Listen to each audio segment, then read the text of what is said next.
সকালে রোদ ঝলমলে আকাশের দেখা মিলছে বুধবার। তবে দাঁড়ান, এখনো খুশি হওয়ার কিছু নেই, কিন্তু ফের একবার বদলে যাবে আবহাওয়া। আর কিছুক্ষণের মধ্যে আবার কলকাতা শহর সহ বাংলার একাধিক জেলার আকাশ কালো মেঘের আড়ালে লুকিয়ে যাবে, সেই সঙ্গে ঝমঝমিয়ে বৃষ্টি নামবে। হাওয়া অফিসের তরফে ইঙ্গিত দেওয়া হয়েছে আর কিছুক্ষণের মধ্যেই বাংলা জুড়ে মুষলধারে বৃষ্টি নামতে চলেছে। আলিপুর আবহাওয়া দপ্তরের তরফে জানানো হয়েছে, উত্তর পশ্চিম ঝাড়খণ্ড নিম্নচাপ তৈরি হয়েছে। এটি আবার ইতিমধ্যে গভীর নিম্নচাপেও পরিণত হয়েছে, যার ফলে আবার দক্ষিণবঙ্গে ভারী বৃষ্টির সম্ভাবনা রয়েছে। বুলেটিন অনুযায়ী নিম্নচাপের প্রভাবে ব্যাপক বৃষ্টিপাতের সম্ভাবনা রয়েছে পুরুলিয়া, বাঁকুড়া, কলকাতা, বীরভূম এবং পশ্চিম বর্ধমান জেলায়। বৃষ্টির সঙ্গে দোসর হবে বজ্রবিদ্যুৎ ও ঝোড়ো হাওয়া।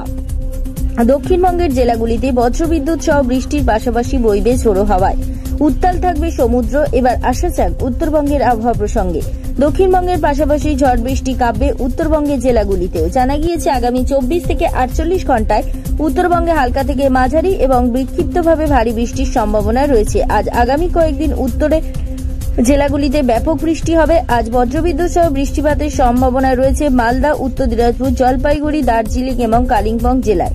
দেশের অন্যান্য রাজ্যের মতো পশ্চিমবঙ্গেও বর্ষার মরশুম অব্যাহত রয়েছে।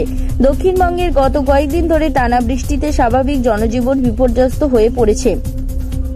আগামী কয়েকদিন বৃষ্টির পূর্বাভাস দিয়েছে আবহাওয়া অফিস, যা মানুষের সমস্যা আরো বাড়িয়ে দিতে পারে।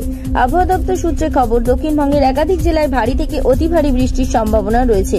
আবহাওয়া দপ্তর সূত্রে খবর, সমুদ্রের দিক থেকেও ঝোড়ো হওয়ার সম্ভাবনা রয়েছে। কলকাতা সহ দক্ষিণবঙ্গের অধিকাংশ জেলায় বৃষ্টির জেরে রাস্তাঘাট জলমগ্ন হয়ে যাওয়ার যান চলাচলের সমস্যা হচ্ছে। এতে স্কুল, কলেজ, অফিসে যাওয়া যাত্রীদের চরম দুর্ভোগ পোহাতে হচ্ছে। ব্যুরো রিপোর্ট, জেলার বার্তা।